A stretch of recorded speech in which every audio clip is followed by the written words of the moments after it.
नमस्कार, मैं हूं आपके साथ अंकिता पाल। ब्रीडिंग की शुरुआत करते हैं।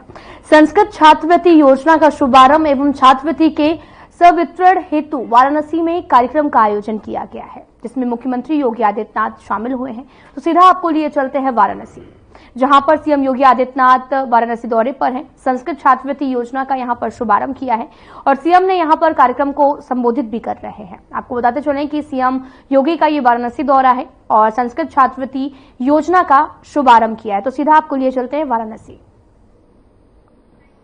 और भारतीय जनता पार्टी के जिला के अध्यक्ष अंशराज विश्वकर्मा जी, जिला पंचायत अध्यक्ष श्रीमती पूनम मौर्य जी, माननीय कुलपति संपूर्णानंद संस्कृत विश्वविद्यालय प्रोफेसर बिहारी लाल शर्मा जी,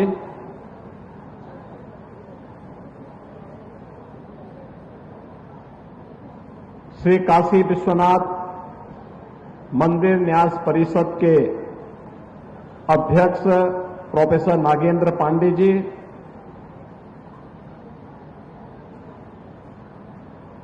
काशी विद्वत परिषद के अध्यक्ष प्रोफेसर वशिष्ठ त्रिपाठी जी, आज के इस समारोह में उपस्थित पूज्य संतजन,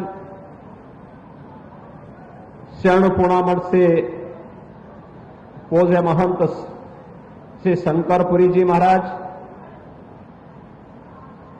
श्री सतवा बाबा आश्रम से महामंडलेश्वर महंत श्री संतोष दास जी महाराज, पातालपुरी मठ के श्री महंत श्री बालक दास जी महाराज, सचिव धर्म संघ शिक्षा मंडल पंडित जगजीतन पांडे जी, उत्तर प्रदेश सरकार के माध्यमिक शिक्षा के अपर मुख्य सचिव श्री दीपक कुमार जी, संपूर्णानंद संस्कृत विश्वविद्यालय के हमारे सभी सम्मानित आचार्यगण, विभिन्न संस्कृत विद्यालयों के सभी प्रधानाचार्य और अन्य सम्मानित आचार्यगण,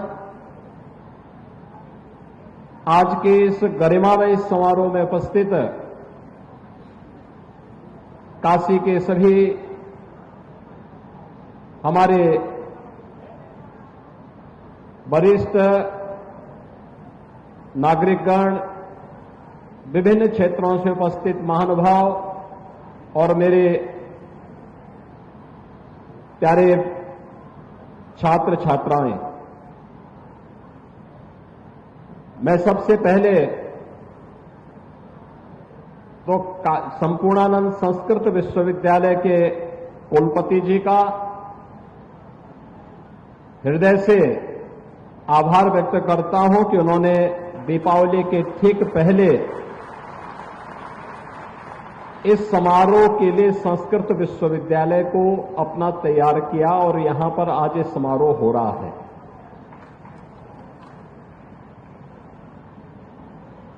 यह समारोह संस्कृत के लिए, भारतीय संस्कृति के लिए और उसकी आत्मा की दृष्टि से अत्यंत महत्वपूर्ण समारोह है।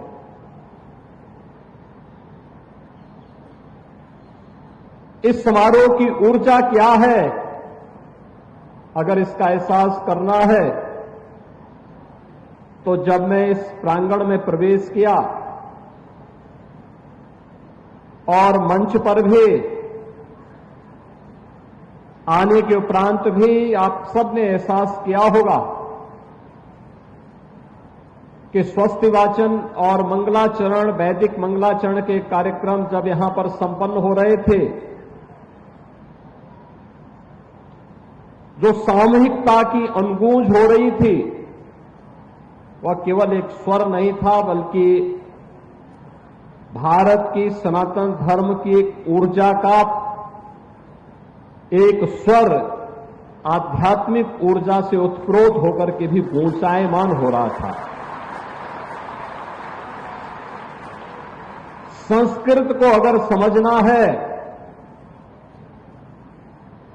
तो इस स्वर के अंतःकरण में स्वयं को समाहित करना पड़ेगा, और वही जब श्रद्धा भाव के साथ इस स्वर के साथ अपना तारतम्य स्थापित करेगा तो संस्कृत की ऊर्जा और संस्कृत के महत्व की जानकारी उसे हो पाएगी।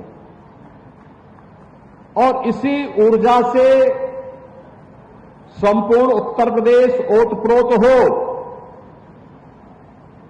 इस ऊर्जा से युक्त युवाओं की एक बड़ी फौज खड़ी हो और हर सनातन धर्मावलंबी इस ऊर्जा के साथ आप्लावित हो सके, इस दृष्टि से इस समारोह के साथ हम दीपावली के ठीक पहले देश के सबसे प्राचीन इस संस्कृत विश्वविद्यालय में डॉक्टर संपूर्णानंद जी के नाम पर स्थापित संपूर्णानंद संस्कृत विश्वविद्यालय के साथ जुड़ रहे हैं।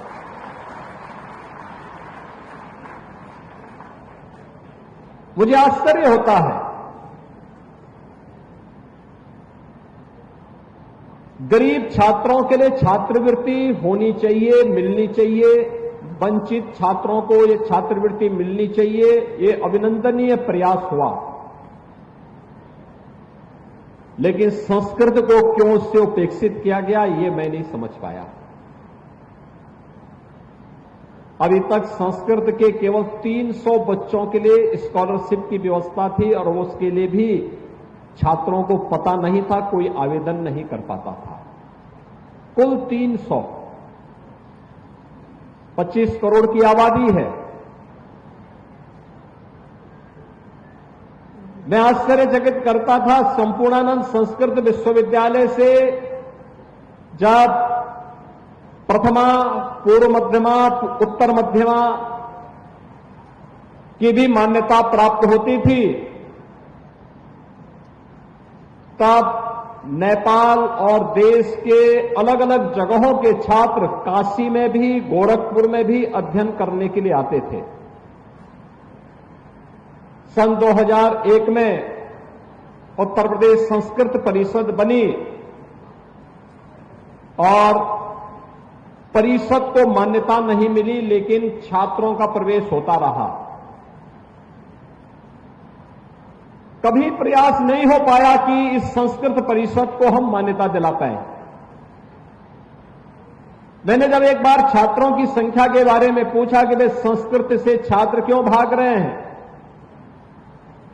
पता लगा कि मान्यता न होने के कारण बाहर के बच्चे अब आने से कतराते हैं। हम लोगों ने मान्यता बहाल करवाई। आज उत्तर प्रदेश संस्कृत परिषद में भी संपूर्णानंद संस्कृत विश्वविद्यालय की मान्यता पहले से थी और यह देश का प्राचीन संस्कृत विश्वविद्यालय है। अपनी एक लंबी यात्रा इस संस्कृत संस्थान ने आगे लेकर के चला है, बढ़ा है, गौरवशाली परंपरा के साथ आगे बढ़ा है। लेकिन संस्कृत परिषद को मान्यता तब मिल पाई जब हम लोगों की सरकार 2017 में आई और आज उत्तर प्रदेश संस्कृत परिषद को भी मान्यता है। अब मैं देखता हूं छात्रों की संख्या में बढ़ोतरी, लेकिन एक उपेक्षा का भाव जो देखने को मिला था। और आज इसीलिए हम सब आज यहां पर उपस्थित हुए हैं कि अभी तो हम लोगों ने यहां पे संस्कृत के बच्चों के लिए, मैं आश्चर्यचकित था, पहले तो स्कॉलरशिप नहीं मिलती थी, उसमें भी आय सीमा जोड़ दी गई। तो हम लोगों ने कहा नहीं, संस्कृत के साथ जुड़ने वाले हर छात्र को ये स्कॉलरशिप मिलनी चाहिए। और आज जिस स्कॉलरशिप को हम लोगों ने वितरण कार्य प्रारंभ किया है, ये मेरा सौभाग्य है कि दीपावली के पहले यह अवसर प्राप्त हो रहा है हमें। दीपावली के ठीक पहले यानी कल तक इन 69,195 छात्रों के अकाउंट में ये धनराशि उनके अकाउंट में कल पहुंच जाएगी। बैंक खुलते ही अकाउंट में पहुंचेगी। लेकिन ये संख्या उत्तर प्रदेश के अंदर जितने भी संस्कृत के बच्चे हैं, प्रथमा से लेकर के आचार्य तक, इन सबके फॉर्म भरवाने हैं, सबको ये स्कॉलरशिप उपलब्ध करवानी है। इसके लिए हर संस्थान को लगना पड़ेगा, अपने स्तर पर प्रयास करना पड़ेगा और इसको आगे बढ़ाना पड़ेगा।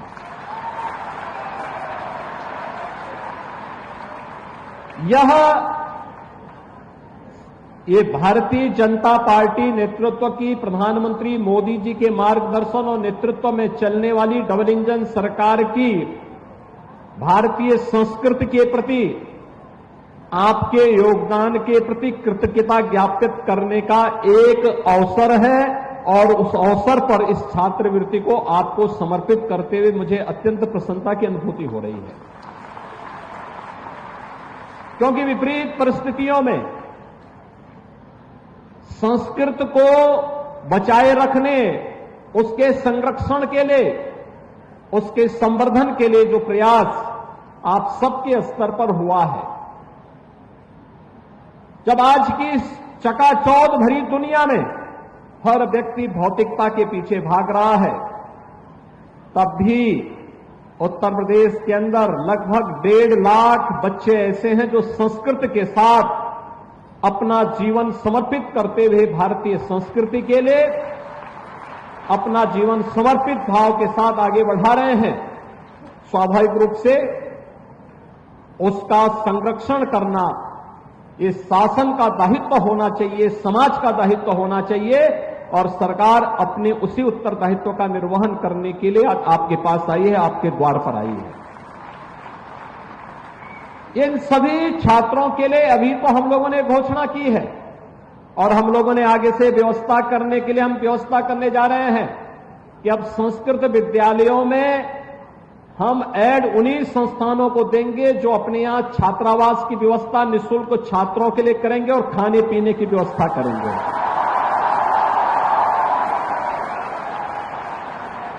जहां पर भी कोई व्यक्ति, कोई आश्रम, कोई न्यास अच्छा छात्रावास बना के देगा, विद्यालय देगा,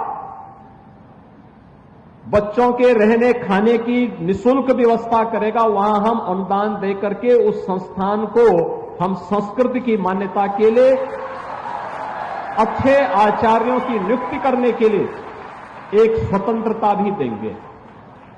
और हमने कहा कि भाई युद्ध स्तर पर प्रदेश भर में इस प्रकार के विद्यालय खोलिए जो गुरुकुल की परंपरा को पुनर्जीवित कर सके।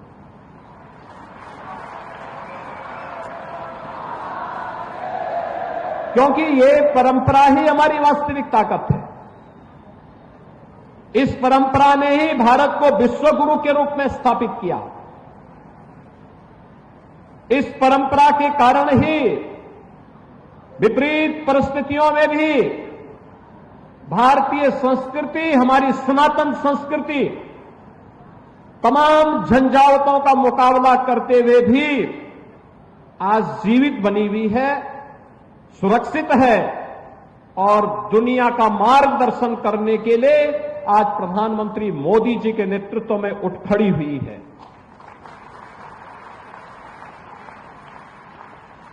बहनों और भाइयों, मुझे लगता है कि अब ये समय प्रधानमंत्री मोदी जी के नेतृत्व में भारतीय सभ्यता, संस्कृति, सनातन धर्म और भारत का समय आ गया है और भारत के इस समय को, संस्कृति को नेतृत्व देने के लिए अपने आप को तैयार करना होगा। इसके लिए आज मैं आपके पास आया हूं। अभी ये स्कॉलरशिप प्रथमा से लेकर के, प्रथमा के बच्चों को अब तक स्कॉलरशिप नहीं मिलती थी। हमने कहा नहीं भी, उन बच्चों को भी स्कॉलरशिप दीजिए। संपूर्णानंद संस्कृत विश्वविद्यालय सबसे पुराना विश्वविद्यालय, यहां के बच्चों को स्कॉलरशिप नहीं मिलती थी। हमने कहा नहीं, वहां पर पहले व्यवस्था वहीं से शुरुआत करनी है और आज इसीलिए हम लोग आए हैं। इसलिए सभी बच्चे अपना अकाउंट जिन लोगों ने खोल लिया है और जिन्होंने अपने फॉर्म भर लिए हैं, उनका स्कॉलरशिप कल तक उनके अकाउंट में पहुंचेगा। जिन्होंने नहीं खोला है वे भी तत्काल लग करके अपना अकाउंट खोलेंगे। माध्यमिक या उच्च शिक्षा विभाग, उत्तर प्रदेश शासन इसको देख रहा है। वे स्वयं इस बात को सुनिश्चित करें कि हर एक बच्चे का स्कॉलरशिप के लिए अकाउंट खुल जाए और ऑनलाइन उनकी स्कॉलरशिप उनके अकाउंट में वर्ष में 2 बार जाती रहे, जिससे उसको इधर उधर कहीं भी अन्य कार्यों के लिए इधर उधर जाने की आवश्यकता न पड़े। इसके बाद संस्कृत में विशेष शोध के लिए संस्कृत केवल देववाणी ही नहीं है,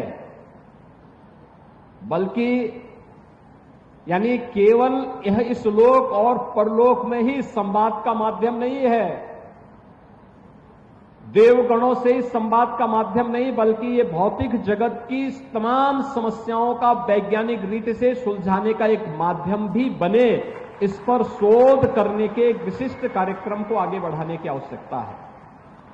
आपने देखा होगा, हम लोगों ने काशी हिंदू विश्वविद्यालय में एक वैदिक विज्ञान का एक केंद्र बनाया है। वैदिक विज्ञान का एक केंद्र भारत की प्राचीन संस्कृति पर विशिष्ट शोध को बढ़ावा देने के लिए, और मुझे लगता है संस्कृत को इसके शोध का केंद्र अपने आप को बनाना पड़ेगा। और मैं आप जो भी संस्कृत में विशिष्ट शोध की अपनी थीसिस लिखेंगे, कुछ अच्छा कार्य करेंगे, मैं उनको, उन सभी आचार्यों को, उन सभी छात्रों को इस बात के लिए आश्वस्त करता हूं कि उनके लिए एक अच्छी स्कॉलरशिप की हम घोषणा करने जा रहे हैं, जिससे वो बेझिझक अपनी वृत्ति की चिंता के बगैर सरकार उसकी व्यवस्था देख सके और एक निश्चित समय के लिए हम उसको स्कॉलरशिप देंगे, 2 वर्ष के लिए, 3 वर्ष के लिए, जो इन 3 वर्ष के अंदर बिना किसी चिंता के वह अपने शोध के कार्य को आगे बढ़ा सके और इसके माध्यम से वह भारतीय संस्कृति के मूल तत्व को दुनिया के सामने रख सके। यह आज की सबसे बड़ी आवश्यकता है। सज्जनों, जब हम संस्कृत की बात करते हैं तो मैं यहां पर महर्षि अरविंद की कुछ बातों को आपके सामने रखना चाहता हूं। एक बार उनसे पूछा गया कि भारत का सबसे बड़ा खजाना क्या है। महर्षि अरविंद बचपन में ही उनके पिता ने उन्हें पढ़ाई करने के लिए इंग्लैंड भेज दिया था, विदेशों में पढ़े थे, लेकिन जब वापस आए, भारत के बारे में उन्होंने जानकारी ली, भारत के मूल तत्व को उन्होंने जाना, तो उन्होंने पहले ब्रिटिश हुकूमत की चाकरी करने से इनकार कर दिया। फिर उन्होंने कहा कि मैं भारत के लिए कुछ विशिष्ट करूंगा, इसके लिए वह क्रांतिकारी अभियान के साथ जुड़े और बाद में पांडिचेरी में जाकर के एक आश्रम बना करके भारत की आध्यात्मिक परंपरा को आगे बढ़ाने के लिए अरविंद आश्रम के माध्यम से उन्होंने अपने कार्य को आगे बढ़ाया। महर्षि अरविंद से जब पूछा गया कि आखिर क्या है भारत का सबसे बड़ा खजाना, तो उन्होंने कहा कि अगर कोई मुझसे पूछे कि क्या है भारत का सबसे बड़ा खजाना, उसकी सबसे बड़ी विरासत क्या है, तो मैं बिना किसी संकोच के जवाब दूंगा कि संस्कृत भाषा और उसका साहित्य हमारा सबसे बड़ा खजाना है। यह एक शानदार विरासत है और जब तक हमारे लोगों के जीवन को प्रभावित करती है, तब तक भारत की मूल प्रतिभा बनी रहेगी।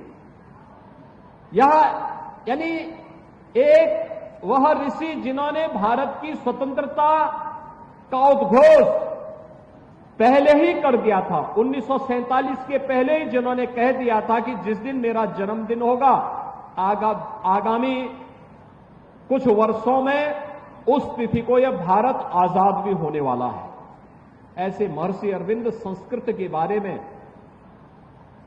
इस प्रकार के उदात्त विचारों को हम सबके सामने रखते हैं। दुनिया का हर वो व्यक्ति जो मानवता का पक्षधर है, जो वास्तव में सर्वांगीण विकास का पक्षधर है, वह संस्कृत का हिमायती है। आज की जो आधुनिक तकनीक आई है, इस तकनीक ने भी स्वीकार किया है कि चाहे वह कंप्यूटर साइंस हो, चाहे वह आर्टिफिशियल इंटेलिजेंस हो, ये सब इस बात को स्वीकार करते हैं कि इसके सबसे सहज और सरल माध्यम कोई एक भाषा बन सकती है तो वह संस्कृत बन सकती है। इसके लिए आप सबको अपने आप को तैयार करना होगा। आप सबको इसके लिए अपने आप को तैयार करना होगा और इसीलिए इस आधुनिक और पुरातन परंपरा को जोड़ने के लिए, विरासत को विकास के साथ जोड़ने के लिए प्रधानमंत्री मोदी जी के नेतृत्व में देश के अंदर जो अभिनव प्रयास हुए हैं, उसका केंद्र बिंदु फिर से हमारी आध्यात्मिक और सांस्कृतिक राजधानी काशी बने। काशी से संदेश फिर से जाए, इस कार्यक्रम को हम मजबूती के साथ आगे बढ़ा सकें, यह आज की सबसे बड़ी आवश्यकता है।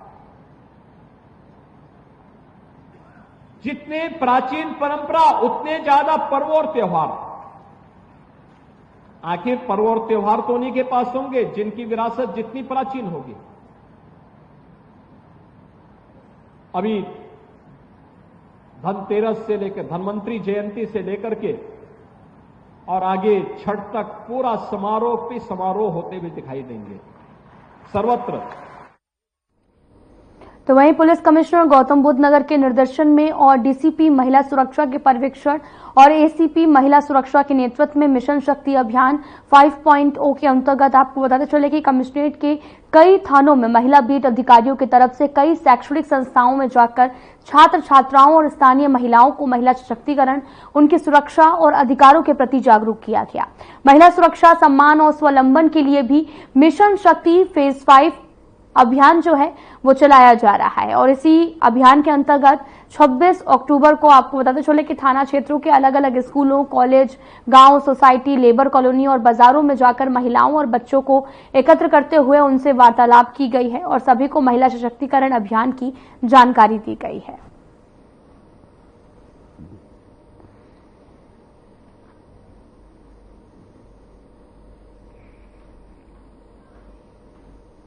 थाना सेक्टर 113 पुलिस और साथ ही सर्विलांस टीम नोएडा को बड़ी सफलता हाथ लगी है।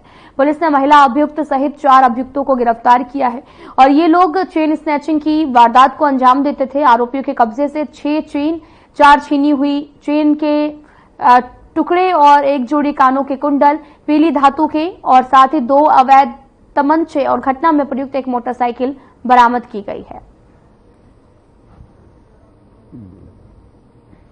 विभिन्न थानों में और आसपास के जनपदों में भी ये एक स्नेचर गैंग है जिसका गैंग लीडर ये शनि धामा है और इसका एक साथी आदित्य है।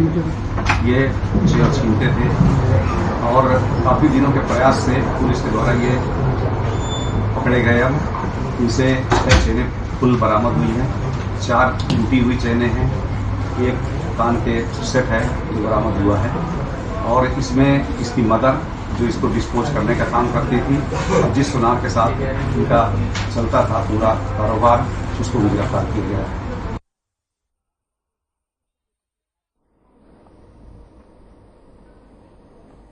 फिलहाल में इतना ही। नमस्कार।